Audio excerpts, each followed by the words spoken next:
ZP इलेक्शनमध्ये विरोधकांनी अगदी बेछूट आरोप केले.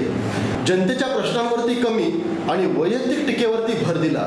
मात्र विरोधकांच्या या टीकेकडे दुर्लक्ष करून नाटळ जिल्हा परिषद मतदारसंघातून भारतीय जनता पार्टीचे विजयी उमेदवार संदेश सावंत यांनी सिंधुदुर्ग जिल्ह्यात सर्वाधिक लीडने विजय मिळवत जिल्ह्यामध्ये इतिहास रचला आहे. जिल्ह्यात सर्वाधिक तब्बल 5193 मतांचे लीड घेऊन विजयी होत संदेश उर्फ गोट्या सावंत यांनी यहाँ के हम सिकंदर हे बोलून नाही तर करून दाखवले आहे.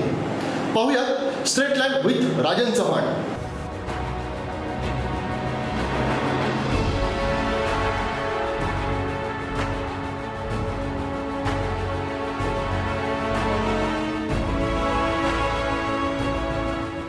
जिल्हा परिषद निवडणूक जाहीर होण्याआधीपासूनच सर्वाधिक चर्चेत राहिला तो नाटळ जिल्हा परिषद मतदारसंघ.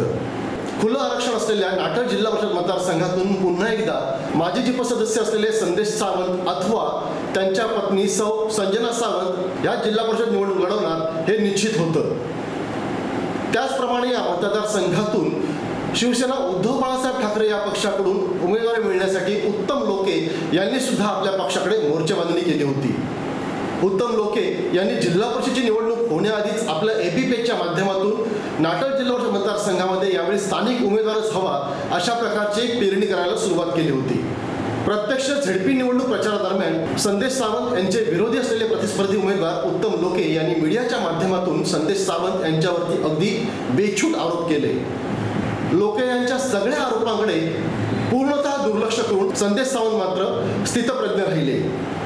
संदेश सावंत यांनी आपलं एकच लक्ष ठेवलं होतं ते म्हणजे जिल्हा परिषद निवडणूक जिंकणे आणि ती सुद्धा सर्वात मोठ्या लीडने जिंकणं आणि त्याच दिशेने संदेश सावंत हे वाटचाल करत राहिले. राजकारणामध्ये राणे हाच माझा पक्ष असं संदेश सावंत नेहमीच आणि जगजाहीरपणे सांगत आले आहेत. युवासेना ते शिवसेना, नंतर काँग्रेस, त्यानंतर भाजपा व्हाया स्वाभिमान पक्ष अशा आपल्या 36 वर्षांच्या राजकीय प्रवासात आपलं राजकीय दैवत म्हणून माजी मुख्यमंत्री तथा खासदार नारायण राणे यांनाच संदेश सावंत यांनी आपल्या हृदयात अढळ स्थान दिलं आहे. आजवरच्या आपल्या राजकीय कारकिर्दीमध्ये अजिंक्य राहिलेल्या संदेश सावंत यांनी 2002 साली प्रथमच नाटळ जिल्हा परिषद मतदारसंघातून जिल्हा परिषदेची निवडणूक लढविली आणि ती जिंकली सुद्धा. त्यानंतर आरक्षण बदलल्यामुळे संदेश सावंत यांनी कलमट या जिल्हा परिषद मतदारसंघातून निवडणूक लढविली आणि तेव्हा सुद्धा त्यांनी विक्रमी मताधिक्याने विजयी होत सिंधुदुर्ग जिल्ह्यामध्ये सर्वाधिक लीड घेण्याचा आपला विक्रम कायम ठेवला. तर संदेश सावंत यांच्या अर्धांगिनी सौ संजना सावंत यांनी सुद्धा नाटळ जिल्हा परिषद मतदारसंघातून याआधी 2 वेळा जिल्हा परिषद निवडणूक लढविली आहे आणि ती जिंकली सुद्धा आहे. सिंधुदुर्ग जिल्हा परिषदमध्ये उपाध्यक्ष आणि त्यानंतर जिल्हा परिषद अध्यक्ष ही पदं संदेश सावंत यांनी भूषविली आहेत.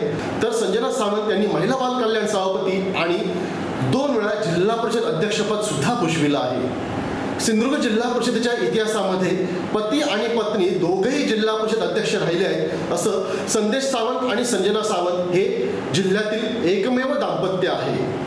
मंत्रिपदाचा दर्जा असणारं झेडपी प्रेसिडेंट पद उभयतांनी मिळविणे ही तोंडाची वाफ सोडण्या इतकं सोपं नाही आहे.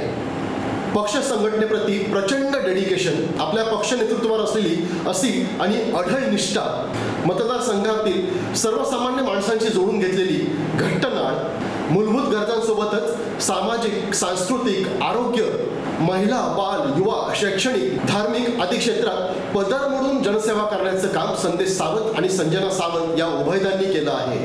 म्हणूनच नाटळ जिल्हा परिषद मतदारसंघ हा सावंत दाम्पत्याचा बालेकिल्ला बनून राहिला आहे. नाटळ मतदारसंघातील प्रत्येक घराघरात आणि घराघरातील प्रत्येक व्यक्तीच्या मनामनात संदेश सावंत यांनी आपलं घर निर्माण केलं आहे. त्यांचे राजकीय विरोधक असलेल्यांना सुद्धा संदेश सावंत यांनी अडचणीच्या वेळी मदत केलेली आहे, परंतु त्याची वाच्यता सुद्धा त्यांनी कधी केली नाही. साईबाबा आणि संतोषी मातेचे निस्सीम भक्त असलेल्या संदेश सावंत यांनी याबाबत नेकी कर और दर्या में डाल असंच धोरण नेहमी ठेवलं. नाटळ जिल्हा परिषद मतदारसंघात संदेश सावंत आणि संजना सावंत यांनी केलेल्या विकास कामांमुळे तेथील जनतेने या दाम्पत्याला नेहमीच डोक्यावरती उचलून घेतलं आहे. निवडणूक जिंकण्यासाठीची आवश्यक असलेली स्ट्रॅटेजी, प्रभावी संघटन कौशल्य, रणनीती आणि प्रत्यक्ष फील्डवर या रणनीतीची अंमलबजावणी करण्यामध्ये संदेश सावंत यांचा हात कोणीच धरू शकत नाही. जिल्हा परिषद निवडणुकीआधीच जनमत असणारे विरोधकांचे मोहरे स्वगोटात सामील करून घेत गोट्या सावंत यांनी विरोधकांना आधीच नामोहरम केले होते. केवळ नाटळ मतदारसंघातच नव्हे तर लगतच्या हरकुल जिल्हा परिषद मतदारसंघातही मागील 5 वर्ष विरोधी पक्षाला अक्षरशः खोदून विरोधक हे केवळ नावापुरतेच संदेश सावंत यांनी शिल्लक ठेवले होते, ज्याचा फायदा हरकुल मतदारसंघात सुद्धा भाजपाला झाला. जिल्हा परिषद निवडणुकीमध्ये एकीकडे प्रतिस्पर्धी विरोधी उमेदवार उत्तम लोके हे टोकाची टीका करत असताना सुद्धा संदेश सावंत यांनी त्याबद्दल अवाक्षरही न काढता जिल्हा परिषदच्या निकालातून विरोधकांना त्यांनी त्यांची जागा दाखवून दिली आहे. नाटळ जिल्हा परिषद मतदारसंघामध्ये एकूण झालेल्या मतदानापैकी 6,313 मते मिळवत विरोधी उमेदवारावर तब्बल 5,193 ह्या जिल्ह्यातील सर्वाधिक मतांनी विजयी होत सिंधुदुर्ग जिल्ह्यात संदेश सावंत यांनी एक विक्रम रचला आहे.